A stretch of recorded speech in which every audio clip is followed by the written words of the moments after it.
ప్రభువైన యేసుక్రీస్తు నామానికి మహిమ కలుగును గాక.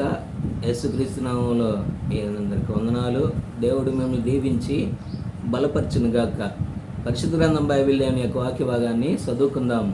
చూడండి, యోబు గ్రంథము 24వ అధ్యాయము 19వ వచనము.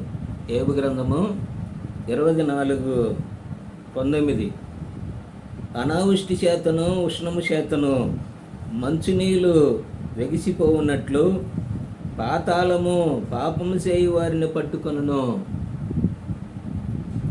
ప్రభువైన యేసుక్రీస్తు నామానికి మహిమ కలుగును గాక.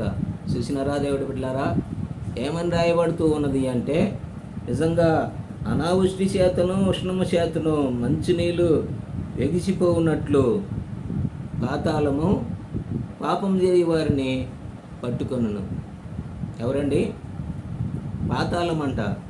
నిజంగా లోకములో అయితే ఏదన్నా మరి చెడ్డ కార్యము, ఏదైనా నచ్చని కార్యం చేస్తే పోలీసులు పట్టుకుంటారు. నిజమేనా? మరి ఇక్కడ పాపం చేసేవారిని పాతాళం పట్టుకుంటుందని వాక్యం రాయబడుతూ ఉన్నది. పాతాళానికి ఎట్ట తెలుసండి? పాపం చేసేవారు పాతాళానికి తప్పనిసరిగా తెలుసు. అసలు పాపం అంటే ఏంటి? ఆ మాటకు వస్తే దేవుడు మాట వినకపోవటమే, దేవుడు మాట నమ్మకపోవటమే, నీ అవిశ్వాసము ద్వారా రాయబడిన సత్యాన్ని గ్రహించకపోవటమే పాపము అని వాక్యం రాయబడుతూ ఉన్నది. ఎందుకో తెలుసా దేవుడు బిడ్డ? పాపము అనగా మొట్టమొదటిగా ఏదైనా తోటలోనికి పాపం రావటానికి కారణం ఏంది? అసలు ఆడికి పాపం ఎట్లొచ్చింది? పాపం అంటే ఏంటి? ఆ మాటకు వస్తే ప్రభువైన యేసుక్రీస్తు వారు ఆదాము అవ్వలకి ఆజ్ఞాపించినాడు, ఇదిగో ఈ మంచి చెడ్డలు తెలివించే యొక్క వృక్షాన్ని తిన్న దినమందే మీరు నిశ్చయముగా సస్తారు అన్నారు. నిజమేనా? మరి ఆ మాటకు వస్తే వాళ్ళే ఇంకొకడు వచ్చి ఏమన్నాడు? సాతానుడు, సర్పం వచ్చి, మీరు సావనే సావరు, అది తిన్న దినమందు దేవతల వలె జ్ఞానంగా ఉంటారు, తెలివిగా ఉంటారు, మీ తెలివి ఎక్కువైతుంది. ఏంటి ఆ మాట? నిజంగా పాపము అంటే దేవుడు చెప్పిన మాటనే ఆజ్ఞ అతిక్రమించినారు, వద్దన్న దాన్ని చేసినారు కాబట్టి అదే పాపము. చాలామంది అనుకుంటారు, లేదండి మేమేం పాపం చేయట్లేదు, మేము చాలా భక్తిగా ఉంటున్నాము, చాలా నీతిగా ఉంటున్నాము, చాలా సత్యంగా ఉంటున్నాము. ఎట్లాగా?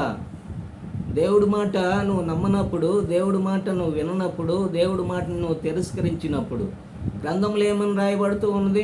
ప్రభువైన యేసుక్రీస్తు నామములో బాప్తిసం పొందుము, అప్పుడు పరిశుద్ధాత్మ అనే వరం నీకు అనుగ్రహించబడుతుంది అని వాక్యం సత్యంగా రాయబడితే, స్పష్టంగా ఉంటే, నువ్వు ఆ యొక్క పరిశుద్ధగా బాప్తిసాన్ని త్రోసివేసి అది మాది కాదు, అది ఇంకొకరికిలే, ఇంకొక కాలానికిలే అని నువ్వు త్రోసివేసినప్పుడు, మరి దేవుడి మాటను నువ్వు ధిక్కరించినప్పుడు, ఆనాడు పితరులు ఏమైనారు?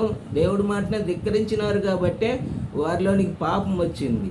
వారికి ఆత్మ సంబంధమైన శరీరము చనిపోయి పాప సంబంధమైన యొక్క శరీరము కళ్ళు తెరిచినది. అంతా పాపమేగా. ఇక మరణం భూమి మీదకు తీసుకొచ్చినారు. మరణం వచ్చిన కాడ నుంచి వ్యాధి, బాధ, బలహీనత, ఈనాడు ఏడుపులు మొత్తుకోలకి వాళ్ళే కారణమైనారు. కారణం ఏంది? దేవుడి మాట వినకపోవటమే. జాగ్రత్త. పాపం చేసే వాళ్ళని పాతాళం పట్టుకోవటానికే చూస్తూ ఉన్నది కనిపెట్టి.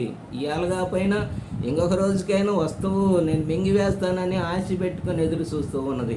దేవుడి మాట కాదని రాయబడిన సత్యాన్ని నువ్వు తునీకరించి, నువ్వు మనుషుల మాట నమ్మి, మనుషుల మాట విని వారి మీద ఆధారపడితే రేపు వాళ్ళు తప్పించుకోరు, నీవు తప్పించుకోవు. నా సహోదరుడా, సహోదరి, పాపం చేసేవారిని పాపం చేయటం అంటే, పాపం అంటే దేవుడి మాట వినకపోవటమే పాపం అని వాక్యం రాయబడుతూ ఉన్నది. కనుక నీ జీవితంలో నువ్వు ఎవరి మాట వింటున్నావు?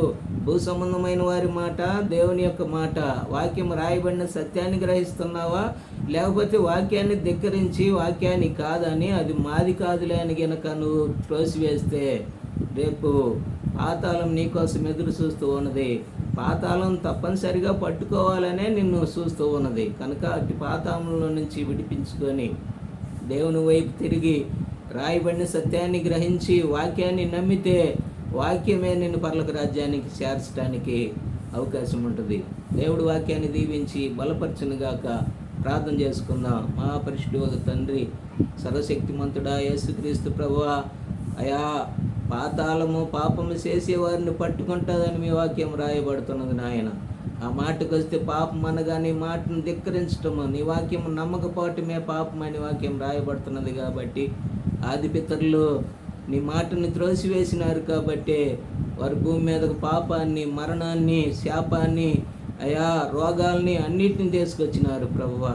అటు వాటిలో నుంచి విడిపించడానికి నువ్వు గొర్రె పిల్లగా బలి అయ్యి అయా ప్రతి పాపాన్ని కడిగి వేయటానికి నువ్వు సిలువలో రక్తము కార్చినావు. కాబట్టి నీ బిడ్డలైన వారి పాపాలను క్షమించటానికి నీ రక్తముతో ప్రభా బిడ్డల్ని కడిగి శుద్ధి చేసి నీ కుమారులని కుమార్తెలుగా నీ రాజ్యానికి వారసులుగా సిద్ధపరిచి అయా వారు వాక్యాన్ని గ్రహించడానికి వారి మనోనేత్రం వెలిగించమని, వారిని వారి కుటుంబాలను 30 60 100 దీవించమని యేసు ప్రభు నామములో ప్రార్థించి అడిగి వేడుకొనుచున్నాం మా తండ్రి, ఆమేన్.